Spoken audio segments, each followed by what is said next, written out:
Tasneem. I'm from Commercial and Computer Practice, final year. So my question is, I have a confusion about the politics. Why? Because in my view, I heard everybody saying that politics is not good. Whoever goes in the enters the politics change. But in some corner of my heart, there is a feeling that no, politics is good. So, I want to change my mind that politics is good. So, what are the things you can say so that I as well as others change their mind? మీ పేరమ్మా? Shagufta. Shagufta. Shagufta. Okay అమ్మా. Oh my God. Shagufta. Okay అమ్మ, ముందు అసలు politics అంటే అర్థం ఏమిటి మనం తెలుసుకోవాలి. పాలిటిక్స్ అంటే ఓట్లు డబ్బులతో కొనేయడం, పాలిటిక్స్ అంటే వాడి తర్వాత వాడు కొడుకో కూతురు రావటం, పాలిటిక్స్ అంటే పవర్లోకి వచ్చి దేశాన్ని దోచుకోవటం. అది పాలిటిక్స్ అయితే అంతకంటే అసహ్యం ఇంకోట్లేదు. కానీ ఇంకో రకంగా ఆలోచించండి. మనం ఎంత గొప్ప వాళ్ళమైనా, మీరు రతన్ టాటా అయినా నారాయణమూర్తి అయినా, మీరు సొంతంగా మీ ఇంటి నుంచి దేశం అన్ని చోట్లకి రోడ్లు వేసుకోలేరు. మీరు సొంతంగా మీ ఇంటికి నీళ్లు ప్రత్యేకంగా ఒక స్కీమ్ ఏర్పాటు చేసుకోలేరు. మీరు సొంతంగా మీ ఇంటికి ఒక పవర్ ప్లాంట్ పెట్టుకోలేరు. అంటే ఉమ్మడి అవసరాలు మనకున్నాయి. అట్లాగే రోడ్డు మీద మనం వెళుతుంటే మనకు రక్షణ కావాలి. అట్లాగే మన ట్రాఫిక్ని బాగు చేయాలి, స్మూత్ ట్రాఫిక్ ఉండేటి ఏర్పాటు చేయగలగాలి, పొల్యూషన్ లేకుండా చేయాలి. అంటే ఏంటి, మనందరికీ ఉమ్మడి అవసరాలు ఉన్నాయి సమాజంలో. అందుకోసం పన్నులు కడుతున్నాం. గవర్నమెంట్ ఎందుకు అంటే, ముందు గవర్నమెంట్ ఏంటో అర్థం చేసుకోండి, తర్వాత పాలిటిక్స్ వస్తుంది. గవర్నమెంట్ ఎందుకు అంటే, మన పన్నుల డబ్బుతో మన ఉమ్మడి అవసరాలు తీర్చడం కోసం ఉండే సంస్థ ప్రభుత్వం. ఇది మన అవసరాలా కదా? దాని గురించి మనం పట్టించుకోవాలా కదా? ఈ డబ్బు మందా కదా? మీకు ఎవరికన్నా తెలుసా మన దేశంలో ప్రభుత్వాలు రోజు ఎంత ఖర్చు పెడుతున్నాయో? ఎవరైనా చెప్తారా నాకు? ప్రభుత్వాలు మన డబ్బుని ఎంత ఖర్చు పెడుతున్నాయి రోజు? ఎవరు చెప్తారు? It's in crores. సుమారుగా ఎన్ని కోట్లు ఉంటుంది? ప్రభుత్వాలు మన డబ్బుని ఎంత ఖర్చు పెడుతున్నాయి? రోజుకి 5,000 కోట్ల రూపాయలు ఖర్చు అవుతుంది. బాగా అర్థం చేసుకోండి. ప్రభుత్వాలు పెట్టే ఖర్చు ఈ దేశంలో రోజుకి 5,000 కోట్ల రూపాయలు. ఎవరి డబ్బు ఇది? మీ డబ్బే కదా. ఈ డబ్బును ఏం చేస్తున్నాం మనం? ప్రభుత్వాన్ని నిర్వహించాలని చెప్పని పాలిటీషియన్ చేతిలో పెడుతున్నాం. వాడు మంచోడో చెడ్డోడో పక్కన పెట్టండి. ఈ డబ్బు మందా కాదా? ఈ డబ్బుతో మనందరి ఉమ్మడి అవస్థలు, ఉమ్మడి సౌకర్యాలు తీరాలా వద్దా? మన డబ్బు మన కోసం ఉపయోగపడాలి. మనం వంకాయలు కొంటే మార్కెట్లో 10 రూపాయలు కిలో అంటే, మీరు వంకాయలు చూస్తున్నప్పుడు 2 పుచ్చు వంకాయలు ఇచ్చాడు అనుకోండి, మీరు తీసుకుంటారా? కోప్పడతారా? 10 రూపాయలు ఇస్తున్నావు, పుచ్చు వంకాయలు పెడుతున్నావు ఏంటి, మంచి వంకాయలు ఇవ్వమని చెప్పని. మన హక్కు అది, మన డబ్బు. 10 రూపాయలకి అంత గొడవ పెడుతున్నామే. 5,000 కోట్ల రూపాయలు ప్రతిరోజు ఖర్చు అవుతోంది. దాని గురించి పట్టించుకోమంటే అది బుద్ధి ఉన్నట్ట లేనట్ట? కాబట్టి రాజకీయం అంటే వేరే కదా. రాజకీయం అంటే ఎవరు అధికారంలోకి వస్తాడని కాదు. కిరణ్ అన్న ఉంటాడా, చంద్రన్న వస్తాడా, జగనన్న వస్తాడా, కేసీఆర్ వస్తాడా? అందుకోసం కాదు రాజకీయం. రాజకీయం అంటే నా పన్నుల డబ్బు సద్వినియోగం అవుతుందా లేదా, నా పన్నులతో నాకు పనికొచ్చే పనులు జరుగుతున్నాయా, లేకపోతే వాళ్ళ లాభం కోసం చేసుకుంటున్నారా, ప్రయారిటీ సరిగ్గా ఉన్నాయా లేదా, ఈ డబ్బును వాళ్ళు తినేస్తున్నారా, ప్రతి పైసా మనకి ప్రతి రూపాయికి సరిగ్గా విలువ వచ్చేట్టుగా ఖర్చు పెడుతున్నారా, దానివల్ల నాకు ఫలితం వస్తుందా, బతుకులో నాకు రావటం లేదా, ఇది పట్టించుకోవాలి. మీ డబ్బది. మీ వ్యాపారాన్ని మీరు పట్టించుకున్నట్టుగా, మీ ఇంట్లో మీ ఆదాయం గురించి, మీ ఖర్చు గురించి మీరు పట్టించుకున్నట్టుగా మీ దేశాన్ని మీరు పట్టించుకోవాలి. మీ డబ్బు కాబట్టి. అదే politics. True politics is a very Nobel endeavour.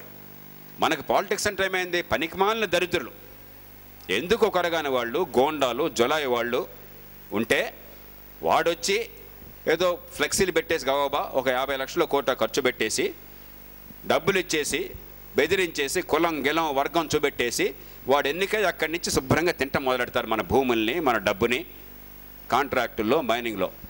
ఇది రాజకీయం అనుకుంటున్నాం. ఇది కాదు రాజకీయం. ఓ గాంధీ చేసింది రాజకీయం అనే స్థితి రావాలన్నా వద్దా? దానికోసం మనం పోరాడకపోతే ఇంకెవరు పోరాడతారు?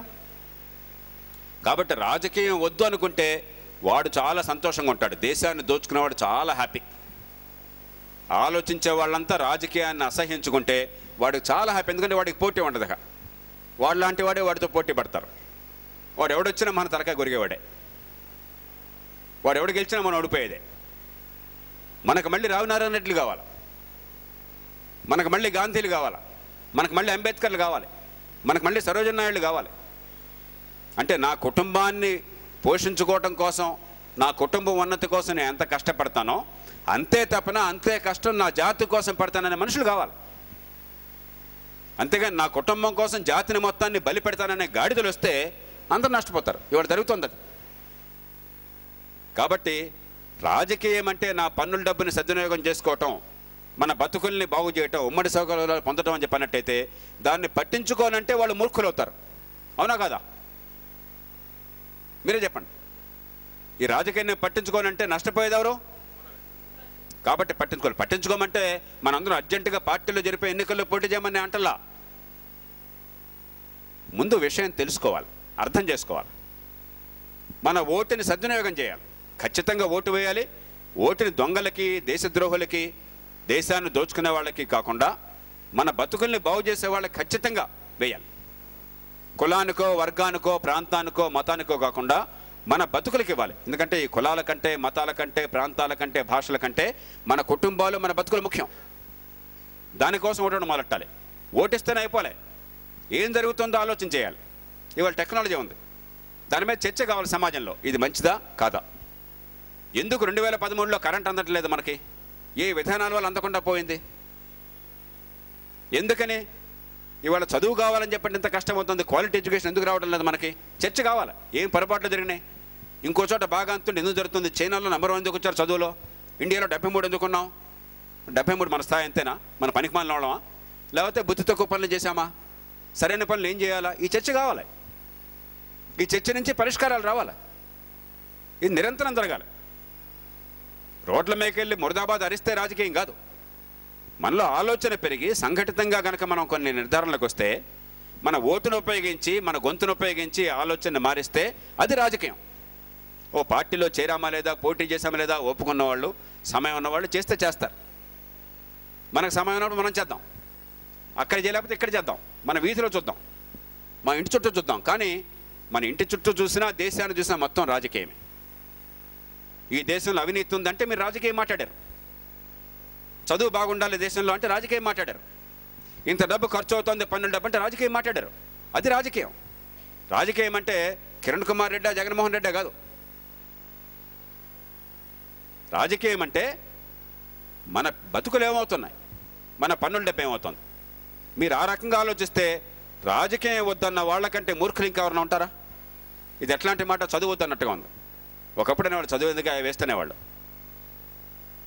పొలాల్లో ఎరువులు ఎందుకయ్యే వేస్ట్ అనేవాళ్ళు, టీకాలు ఎందుకయ్యే వేస్ట్ అనేవాళ్ళు.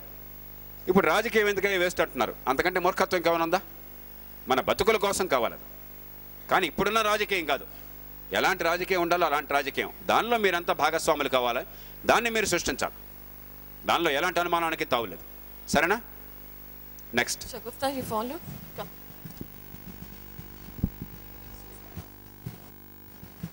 Good afternoon sir. నా పేరు Mounika. ECE electronics student final year చదువుతున్నాను. సార్, మన రాష్ట్రంలో చాలామంది స్టూడెంట్స్ ఇంజనీరింగ్ అండ్ డిగ్రీ చేసిన స్టూడెంట్స్ ఉన్నారు.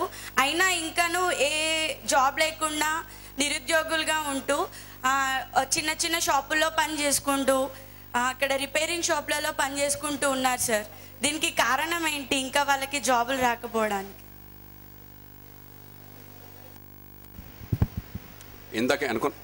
ఇందాక అనుకున్నామమ్మా, మన పేరుకు డిగ్రీలు ఇస్తున్నాం. కూర్చోమనక, మనం పేరుకు డిగ్రీలు ఇస్తున్నాం కానీ ఆ డిగ్రీకి తగినటువంటి పనికొచ్చే విద్యను ఇవ్వటం లేదు. బట్టి ఫార్ములాలు నేర్చుకుంటే సంపద సృష్టించే శక్తి మనకు లేకపోతే ఆ చదువు కేవలం కాగితాలకు పరిమితం అవుతుంది. ఇది ప్రధాన కారణం. వాళ్ళు నేర్చుకునే ప్రయత్నం చేసినా కూడా ప్రాక్టికల్ ఎక్స్పీరియన్స్ ఉండదు, సెల్ఫ్ కాన్ఫిడెన్స్ ఉండదు. ఎంబీబీఎస్ చదివిన తర్వాత పేషెంట్ని చూడడానికి ఒళ్ళు దడదైతే కంగారు పడితే ఇంకా వాడు డాక్టర్ ఎట్లా అవుతాడు? ఆ పేషెంట్ని చూసి పేషెంట్ సమస్య ఏంటో అర్థం చేసుకుని కావాల్సిన పరీక్షలు చేసి డయాగ్నోస్ చేసి దానికి కావాల్సిన ట్రీట్మెంట్ ఇచ్చే శక్తి ఉంటే ఎంబీబీఎస్. కానీ ఊరికి ఎంబీబీఎస్ కాగితం వస్తే ఎంబీబీఎస్సా? ఏ విద్యనంతే. ఒకటి, మనం మన యువతకి ఇవాళ మన సమాజంలో అపారంగా డిమాండ్ ఉన్నది. నిరుపేద కుటుంబాలు సైతం, మీ తల్లిదండ్రులు పేద కుటుంబాల నుంచి వచ్చిన వాళ్ళు కూడా తల్లిదండ్రుల శక్తికి మించి త్యాగాలు చేస్తున్నారు. నా పిల్లలు బాగుపడాలని కోరుకునే వాళ్ళు ఈ దేశంలో లేరు. వాళ్ళ ఆశల్ని వాళ్ళ కోరికల్ని చంపుకుని మరి శక్తికి మించి ఖర్చు పెడుతున్నారు. స్కూల్లో ఒక మంచి స్కూల్కి వెళ్తే చదువు వస్తున్నామన్న ఆశతో పాపం రిక్షా కార్మికులు సైతం నెలకి 800-900 రూపాయలు ఖర్చు పెడుతున్న వాళ్ళు నాకు తెలుసు. శక్తికి మించి ఖర్చు పెడుతున్నారు. మీరు కష్టపడి చదువుతున్నారు,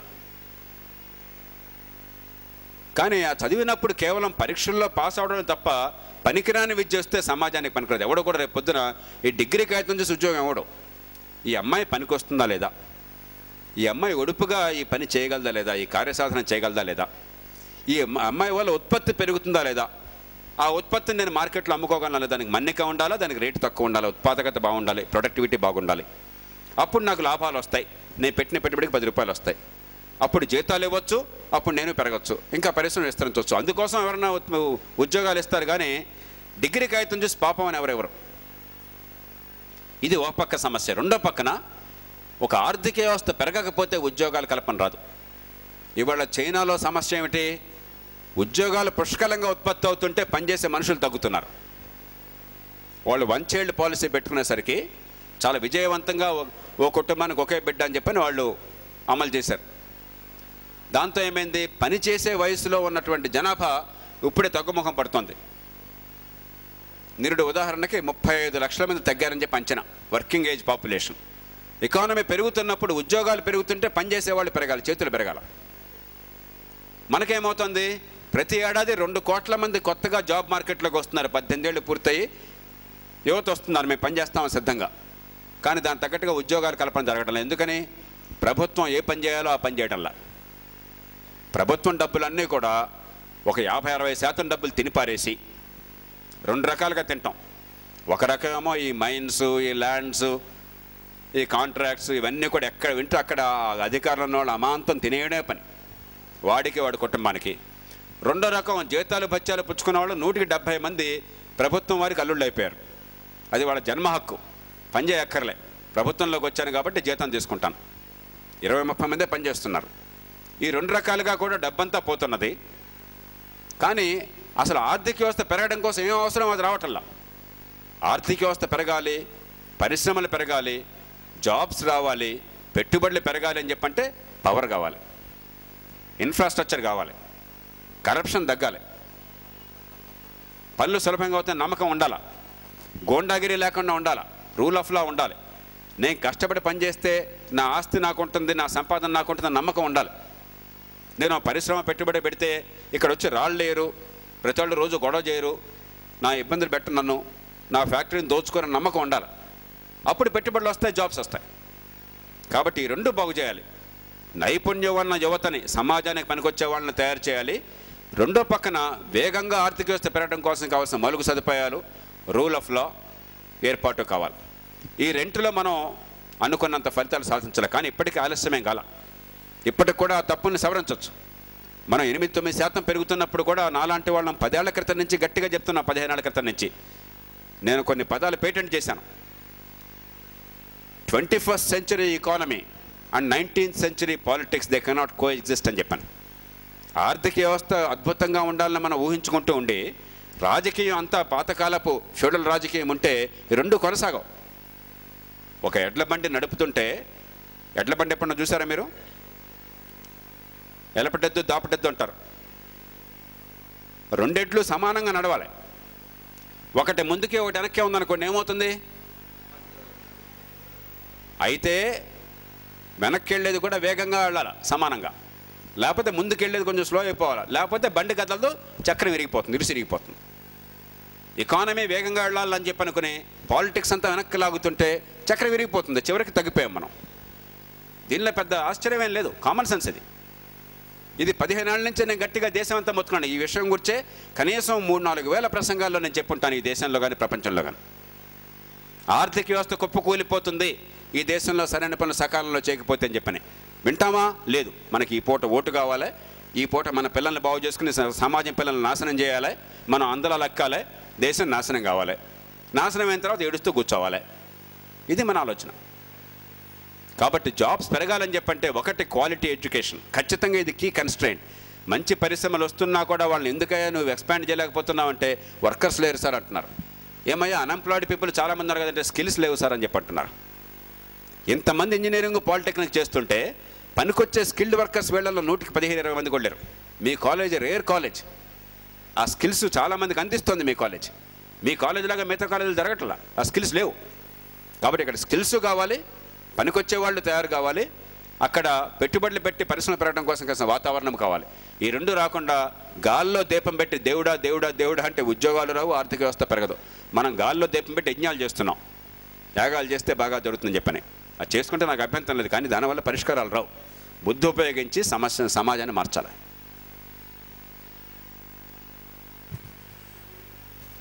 Good afternoon, sir. I'm Usha from DGT second year. Usha. Yes, sir.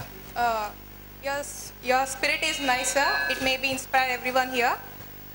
And my question is that you said that we should fight in right way and with knowledge. So we are fighting with knowledge about Telangana. Why do you not getting Telangana then? Good question. Good question అమ్మా. జీవితంలో కొన్ని zero sum games అని ఉంటాయి. Reservation ఉన్నాయనుకోండి, నాకు reservation కావాలని శాంతియుతంగా గట్టిగా పోరాడారు. కానీ దీనిలో ఏమిటంటే కొందరికి లాభం మరికొందరు నష్టం అనే భావన కలుగుతుంది. కొన్ని చాలా జటిలమైన సమస్యలకి ఎవరికీ నష్టం లేకుండా పనికొచ్చే పరిష్కారాలు సాధించడంలో నాయకత్వం నేర్పరితనం చూపెట్టాలి. అలాగే పోరాడేవాళ్ళు కూడా రెండు పక్కల తాబట్టిన కుందేటికి మూడే కాళ్ళు అని కాకుండా, అక్కడ కేక్ ఉంది, మీరు నేను పంచుకోవాలా, నేను కొంచెం ఎక్కువ తింటే మీకు తగ్గుతుంది, అవునా, మీరు ఎక్కువ తింటే నాకు తగ్గుతుంది, ఇద్దరికి న్యాయంగా ఉండే ఏర్పాటు కావాలా. ఉదాహరణకి ఆ కేక్ని ఉషా నువ్వు కట్ చేయమ్మా, ఫస్ట్ పీస్ నేను తీసుకుంటాను అన్నావు అనుకోండి, లేకపోతే నేను కట్ చేస్తానమ్మా ఫస్ట్ పీస్ నువ్వు కోరుకున్నావు అనుకోండి, చాలా జాగ్రత్తగా న్యాయంగా జరుగుతుంది. కాబట్టి విభిన్న ప్రయోజనాలు ఉన్నప్పుడు వాటిని సమన్వయం చేయటం అట్లాగా. ఇన్ని కులాలు, మతాలు, భాషలు, ప్రాంతాలు ఉన్న దేశంలో ఈ ప్రయోజనాలను సమన్వయం చేయటం ఎట్లాగా. ఆ సమన్వయం చేసే నాయకత్వం లేనప్పుడు వాళ్ళకేమిటి, ఢిల్లీలో కూర్చున్న వాళ్ళకేంటి, మాకు రాజకీయంగా ఏది లాభం, అంతేగాని ఆంధ్రప్రదేశ్ ప్రజలకి ఏది లాభం, ఈ దేశానికి ఏం లాభం, రేపొద్దునే అవుతుంది వాళ్ళకి అనవసరం. మాకు అర్జెంటుగా 4 ఓట్లు ఎక్స్ట్రా వచ్చేసి 4 సీట్లు వచ్చి అధికారంలో ఉంటామంటే దేశం మొత్తం శ్మశానమైనా పర్లేదు, ఈ భవిష్యత్తు నాశనమైనా పర్లేదు. అలాంటి దిక్కుమాలిన రాజకీయం ఉన్నప్పుడు ఏమవుతుంది, అన్ని స్థాయిల్లో కూడా ప్రజల ప్రయోజనాలు కాకుండా కేవలం వాళ్ళ తాత్కాలిక రాజకీయ ప్రయోజనాలు ముఖ్యమవుతాయి. అందుకనే రెండు కావాలి. ఒకటి, దీర్ఘకాలిక జాతి ప్రయోజనాలను గురించి ఆలోచించే రాజకీయ నాయకత్వం ఉండాలి. రెండు, పోరాటం చేసే వాళ్ళలో అందరి ప్రయోజనాలని సమన్వయం చేసేటువంటి దృక్పథం ఉండాలి. తాబట్టిన కుందేటికి మూడే కాళ్ళు అంటే పరిష్కారాలు రావు. ఈ రెండు పాటించకపోవడం చేత వచ్చిన సమస్యలు. మళ్ళీ వస్తాం. గుడ్ ఆఫ్టర్నూన్ సార్, నా పేరు శ్రీల, నేను డిప్లొమా సెకండ్ ఇయర్ ఆర్కిటెక్చర్లో చదువుతున్నాను. సార్, తెలంగాణ గురించి అందరూ డిస్కస్ చేస్తున్నారు. పొలిటీషియన్స్ మ్యాక్సిమం ఏంటంటే స్టూడెంట్స్కి ఇక్కడ వాళ్ళకి జాబ్స్ ఎక్కువ కోసం మేము ఫైట్ చేస్తున్నామని చెప్తున్నారు సార్. కానీ ఇక్కడ స్టూడెంట్స్ని సఫర్ చేసి మళ్ళీ మాకే జాబ్స్ అని చెప్తున్నారు. ఇక్కడ తెలంగాణ స్టూడెంట్ ఏంటంటే బంద్స్లోను వాటిలోను పార్టిసిపేట్ చేసి తన కెరియర్ని స్పాయిల్ చేసుకుంటున్నాడు, ఎడ్యుకేషనల్ కెరియర్ని. అండ్ ఒక ఆంధ్ర స్టూడెంట్ అక్కడ నుంచి బాగా చదువుకుని వచ్చి ఇక్కడ చేస్తున్నాడు. దీన్ని మీరు ఏదైనా మోడిఫై చేయవచ్చు కదా సార్. మీరు ఇచ్చే ప్రసంగాలు చాలా మంచిగా ఉంటున్నాయి సార్, స్టూడెంట్స్కి చాలా బెనిఫిషియల్గా ఉన్నాయి. సో మీరు దీని గురించి ఎక్కువ మాట్లాడవచ్చు కదా సార్. అమ్మ, దీని గురించి రాష్ట్రంలో మాట్లాడే ఏకైక వ్యక్తిని నేనే. కాదు సార్, మీరు చెప్తున్నారు కానీ అది ఒక కొంచెం ప్లేసెస్లోనే వెళ్తున్నాయి, అందరూ దాన్ని ఇది చేయట్లేదు. సో మీరు ఇంకా ఎక్కువ తీసుకోవచ్చు కదా సార్. తప్పకుండా చేత, కానీ ఏ ఒక్క మనిషి చాలరు. మీరు అందరూ కూడా అప్పుడు దీని వెనకాల ఇంకా మౌలికమైన అంశం ఇంకోటి ఉన్నది. ఏమిటది? మనకి సమస్యలు ఏవైనప్పటికీ, ఎంత పెద్దవైనప్పటికీ, ఆ సమస్యల కోసం పోరాడే తీరు మళ్ళీ సమస్యను సృష్టించేది కాకూడదు. ఇప్పుడు ఇక్కడికి వచ్చే ముందే మన సుకేష్ రెడ్డి గారు, మన చైర్పర్సన్ గారు, నేను మేమంతా కూర్చొని మాట్లాడుకుంటున్నాం. ఇతర దేశాల్లో మనకంటే తీవ్రమైనటువంటి సమస్యలు ఉన్నాయి, మనకంటే తీవ్రమైన చర్చ జరుగుతుంది. ఉదాహరణకు ఐర్లాండ్లో, నార్దర్న్ ఐర్లాండ్ వేరే దేశం కావాలా వద్దా అని 30 ఏళ్ళుగా చర్చ జరుగుతుంది. కొంతకాలం టెర్రరిజం కూడా వచ్చింది, ఇప్పుడు సమస్య పోయింది. కానీ ప్రశాంతంగా కూర్చొని చర్చించుకుంటున్నారు, ఏర్పాట్లు చేసుకుంటున్నారు. అట్లాగే కెనడాలో క్విబెక్ వేరే దేశం కావాలా వద్దా బోల్డ్ చర్చ జరుగుతోంది. కానీ వాళ్ళెవ్వరూ కూడా హర్తాళ్ళు చేయరు, బందులు చేయరు, హింసకు పాల్పడరు, ఒకళ్ళనొకళ్ళు తిట్టుకోరు. టీవీల్లో మాట్లాడుతున్నా కూడా వీళ్ళు మాట్లాడేదాకా జాగ్రత్తగా వీళ్ళు, మిగతా వాళ్ళు మౌనంగా ఉంటారు. ఆ తర్వాత వాళ్ళ వాదనను చాలా ప్రశాంతంగా చెప్తారు, జనాన్ని ఆలోచించమని కోరుతారు. మనం అసలు అవతరాడు మాట్లాడేది వినడానికే మనకు ఓపిక లేదా? మనకు నచ్చని మాట వాడంటే వాడిని అమ్మబూతులు తిడతామా? అది చర్చ? అది ప్రజాస్వామ్యమా? కాబట్టి ఆటంకం కలిగించేది, మొహం మీద కోపంతో ముక్కుని కోసేది ఉద్యమం కాజాలదు. ఏ అంశం మీదైనా కావచ్చు. అది రిజర్వేషన్ల కోసం కావచ్చు, రిజర్వేషన్ల వ్యతిరేకంగా కావచ్చు, మంచి చదువు కావాలని కావచ్చు, మంచి రోడ్డు కావాలని కావచ్చు, తెలంగాణ కావాలని కావచ్చు, సమైక్యాంధ్ర కావాలని కావచ్చు. రెచ్చగొట్టేది, అసూయనో ద్వేషాన్నో నింపేది, హింసకి తావు తీసేది, ఆటంకాన్ని కలిగించేది మనకెప్పుడు నష్టాన్నే చేకూరుస్తుంది. అది మనం గుర్తుంచుకోకపోతే ప్రజాస్వామ్యానికి మనకు అర్హత లేదు. ఇది చాలా కష్టమైన మెసేజ్. ఎందుకంటే మనకి ఇంకా ఉద్యమం అంటే బాగా అరవాలి. నన్ను చాలామంది నా మీద కోపం ఏంటంటే, మీరు ఎవరిని తిట్టరేంటి సార్ అని చెప్పాను. ఏమైనా చాలా తిడుతున్నాను కదా అంటాను. నేను తిడుతున్నాను నేను అనుకుంటున్నాను. వాడు మూర్ఖుడు అంటే తిట్టు కదా అది? వీళ్ళు అవినీతికి పాల్పడుతున్నారు, ఈ దేశాన్ని నాశనం చేస్తున్నారు, తిట్టు కదా? ఇది చాలట్లా వీళ్ళకి. మనిషి పేరు చెప్పి అమ్మాబూతులు తిడితే తిట్టు అనుకుంటున్నారు. మనం ఆ విమర్శ వెనకాలన్న వాదన ఏమిటి, అది వాస్తవమా కాదా, దానికి ప్రత్యామ్నాయంగా పరిష్కారం చూపెడుతున్నా లేదా ఆలోచించే శక్తి మన సమాజానికి పోయింది. చదువుకున్నాం అనుకున్న వాళ్ళు కూడా పోయింది. ఎందుకంటే చదువు లేదు ఈ దేశంలో. చదువు ఉంది అనుకుంటున్నాం అంతే. చదువు లేదు, పాడు లేదు. 190 మందిలో చదువు లేదు. దొంగ చదువు ఇది. విద్యత పెంచేది చదువు, విద్య. మూర్ఖుల్ని తయారు చేసేది విద్య కాదు. విద్య ఉందనుకుంటున్నాం, విద్య లేదు, పాడు లేదు. అందుకే సమాజం ఇట్లా తగలడింది. అందుకనే ఏ అంశమైనా కావచ్చు, ఇద్దరు ఫ్రెండ్స్ మధ్య కావచ్చు. మా అమ్మాయి చెప్తుంది, నిన్న స్కూల్లో ఏదో అమ్మాయికి ఇంకో అమ్మాయికి మధ్య చర్చ జరిగిందట. ఇంకో అమ్మాయి ఎవరో మహాత్మా గాంధీని తిట్టిందట. ఇంకో దానికి వచ్చేది అందరూ చాలా మాట్లాడిందట. మా అమ్మాయికి చాలా కోపం వచ్చింది డాడీ అని చెప్పింది. నేను చెప్పానమ్మా, ఏం మాట్లాడినా కూడా కోపం తెచ్చుకోవడం పరిష్కారం కాదు. హేతుబద్ధంగా వాదనతో ఖండించాలి, ఏది వాస్తవం అని చెప్పాను. అవతల మనిషి అర్థం చేసుకోవడం, మీరు అర్థం చేసుకోవడం. అవతల వాళ్ళ వాదనలో కొంత పసంది అనుకోండి, చెప్పే తీరు నచ్చకపోయినా మీరు దాని గురించి ఆలోచన చేయాలి. అంతేగాని ఎంత గట్టిగా అరిస్తే అది గట్టి వాదన అవ్వదు. ఎంత గట్టిగా హింసగా పాల్పడితే, ఎంత పెద్దగా బంద్ చేస్తే అది కరెక్ట్ కాజాలదు. ఆ వాదన ఎంత బలమైన వాదన, దాన్ని బట్టి నిర్ణయం చేసుకోవాలి. మన దేశంలో ఆవేశంతో అదే పనిగా రచ్చ చేస్తే, బాగా అరిస్తే, అవతలాన్ని తిడితే గొప్ప వాదన అనుకుంటున్నాం. చాలా సామరస్యంగా ఆలోచన పెంచే రీతిలో తర్కం ఆధారంగా, వాస్తవాల ఆధారంగా వాదన చేస్తే ఇది చాలా పలచనైన వాదన అనుకుంటున్నాం. మనిషికి జంతువుకి తేడా తర్కము, వాస్తవాల పరిశీలన. వాస్తవాలు తర్కం లేకపోతే మనిషికి జంతువుకి తేడా లేదు. మనుషులుగా మనం ఎదగాలనుకుంటే తర్కము, వాస్తవాల ఆధారంగా వాదనలు జరగాలి. అందుకే అమర్త్య సేన్ ఎప్పుడు అంటుంటాడు, ఆర్గ్యుమెంటేటివ్ ఇండియన్. ప్రతి చిన్నదానికి గవాస్కర్ గొప్పాడా, విశ్వనాథ్ గొప్పాడా దాన్ని తనుకుంటారు. ఆడేం గొప్పడైతే నీకేం పోయిందయ్యా? నీకు వీడు నచ్చితే వీడు బాగున్నాడను, వాడు నచ్చితే వాడు బాగున్నాడను, దాని గురించి నీకు అభిమానం కాలేదు, తనుకోవడం ఎందుకు? వాడి సినిమా వస్తే నువ్వు పాడేయటం ఎందుకు? వీడి సినిమా వస్తే ఆడి పాడేయటం ఎందుకు? అర్థం ఉందామన్నా? అంటే మనలో ఉద్రేకాన్ని పెంచేసి ఏదో రకంగా ఒక సైడ్ తీసేసుకోవాలి అర్జెంటుగా. ఒక కులం, ఈ కులం వేరు, ఆ కులం వేరు, ఈ మతం వేరు, ఆ మతం వేరు, ఈ ప్రాంతం వేరు, ఆ ప్రాంతం వేరు, ఈ భాష వేరు, ఆ భాష వేరు. అంతేగాని ఉమ్మడి ప్రయోజనాలు ఉంటాయి అన్నది మన దేశంలో రానివ్వట్ల. అది వస్తే అలా ఉన్నావు అనుకో, ఉమ్మడి ప్రయోజనాలు కావాలంటావా? నువ్వు దుర్మార్గుడివి, నువ్వు ద్రోహివి, నీ దేశానికి అన్యాయం చేస్తున్నావు. ఈ ట్రైబలిజం అన్నదే, ఈ తెగవాదం అన్నదే చాలా ప్రమాదకరమైనది. ఉమ్మడిగా మనం ఆలోచించలేకపోతే, ఒకళ్ళ ప్రయోజనాలు ఒకళ్ళు అర్థం చేసుకోలేకపోతే, సమన్వయం చేయలేకపోతే అసలు సరైన సభ్య సమాజానికి అర్హులం కాదు, ఏ రంగంలో అయినా సరే.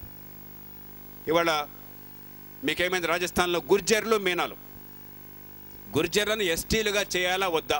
ఒక పార్టీ వాళ్ళు ఎన్నికల్లో ఓట్ల కోసం మిమ్మల్ని ఎస్టీలు చేసి పారేస్తామన్నారు. ఎస్టీలుగా చేయకపోతే మేము ఢిల్లీకి ట్రాఫిక్ మొత్తం ఆపేస్తామని వాడు కూడా పెడుతుండే. వాళ్ళని ఎస్టీలు చేస్తే మా ఛాన్స్ పోతుంది కాబట్టి మేము ఢిల్లీని ఆపేస్తామని మీనాలు అంటుండే. ఎట్లాగయ్యా? ఇద్దరు దేశాన్ని నాశనం చేస్తామంటుండ్రి. ఇది పద్ధతి కాదు. కాబట్టి ముందు మౌలికమైంది, నాలాంటి వాళ్ళని చెప్తున్నాం, అసెంబ్లీలో ఈ మాట అన్నానే నా మీద చాలా కోపం తెచ్చుకున్నారు. ఎందుకంటే నా గొంతు ఒక్కటే అయినప్పటికీ కూడా ఈ గొంతు వాస్తవం పలుకుతుంది కాబట్టి ఈ మాట అంటే ప్రమాదం చాలామందికి ఉంది. కాబట్టి జేపీ గారు మాట్లాడుకుంటే మౌనంగా ఉంటే అని చెప్పి చాలామంది ఉన్నారు. అసెంబ్లీలోనే ఒకరోజు మాట అన్నాను,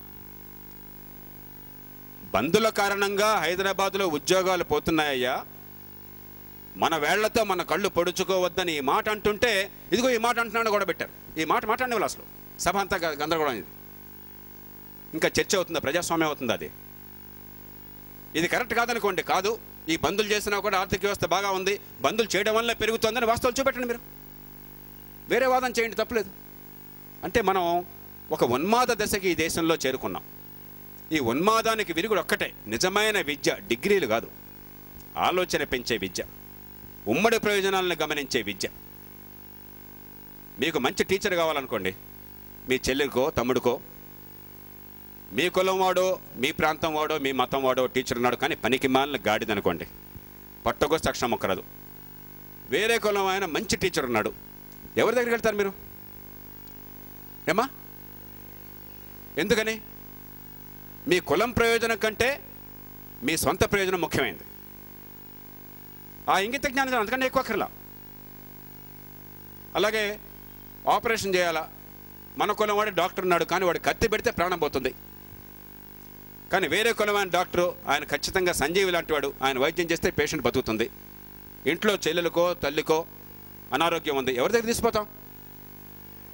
కాబట్టి self interest, enlightened self interest, మనకి ఏది మంచిదని ఆలోచించే శక్తి లేకుండా గుడ్డిగా కులమో మతమో ప్రాంతమో భాషో ఏదైనా సరే అది గొప్పదిగా భావిస్తే చాలా ప్రమాదకరం. ఈ మాట అనే సాహసం ఈ దేశంలో ఎవరికి లేదు. ఇవాళ ఆంధ్రప్రదేశ్ ఉన్న పరిస్థితుల్లో ఈ మాట అనే సాహసం ఎవరికి లేదు. నేను ఒక్కడిని ఆ మాట అనగలుగుతున్నాను, ఎందుకంటే ఇది వాస్తవం కాబట్టి. ఈ ఆలోచన విద్యావంతుల్లో కనీసం రావాలి, ఇంగిత జ్ఞానం పెరగాలి. మనకి ఏది మంచిది, మనం ఏదో ఒక మతంలాగా ఒక వాదన తీసుకుంటున్నాం, మతమే తప్పు, అందరినీ సమానంగా చూడలేని మతం మతం కాదు, వేరే మతం వాడు తక్కువ అనుకునే మతం మతం కాదు. అది మనుషుల మధ్య విద్వేషాలను పెంచేటువంటి దారుణమైనటువంటి మార్గం అది. మనుషుల ఆలోచన పెంచితే ఆ మతం అంగీకరిద్దాం. ఏ అంశమైనా సరే మనకి ఏది మంచిది, నాకేది మంచిదని ఆలోచించే శక్తి లేకుండా గుడ్డిగా పూనకం పూని ద్వేషాన్ని అసూయాన్ని పెంచితే సమాజం ఎప్పుడు నష్టపోతుంది. ఇది మనందరిలో కూడా చాలా నీరుగప్పిన సెగలాగా ఈ ఆలోచన పెరగాలి, తాటాకు మంటలాగా కాదు. మన సమస్య ఏమిటంటే నిజం లేచి చెప్పులు దొరికిన లోపల అబద్ధం ఊరంతా చుట్టొస్తుంది. కాబట్టి ఆవేశాన్ని పెంచే ఆలోచనలు చాలా వేగంగా వెళతాయి, కానీ దీర్ఘకాలం మనజాలం, ఈ లోపల చాలా నష్టం జరుగుతుంది. ఆలోచనని పెంచేటువంటి వాదనలు కావాలి. కొన్ని సందర్భాల్లో ఖచ్చితంగా మనకి అభిప్రాయ భేదాలు ఉంటాయి, ఒక కుటుంబంలో ఉంటాయి. మీ ఇద్దరు అక్క చెల్లెళ్ళు ఒకే రూమ్లో ఉంటే మీ ఇద్దరు కొట్టుకోరా కొన్ని సందర్భాల్లో? బాత్రూమ్ ఎవరు ముందు వెళ్ళాలా, లేకపోతే ఈ టేబుల్ ఎవరు వాడుకోవాలా, లేకపోతే టీవీ ఎవరు పెట్టుకోవాలా, ఈ రిమోట్ కంట్రోల్ ఎవరి చేతుల్లో ఉండాలా? ఇంట్లో తగాదాలు ఉంటాయిగా. ప్రతిదానికి తనుకుంటున్నామా? దానికి వారుగా తయారు చేసామా? సర్దుబాటు చేసుకుంటున్నాం, అంతేనా?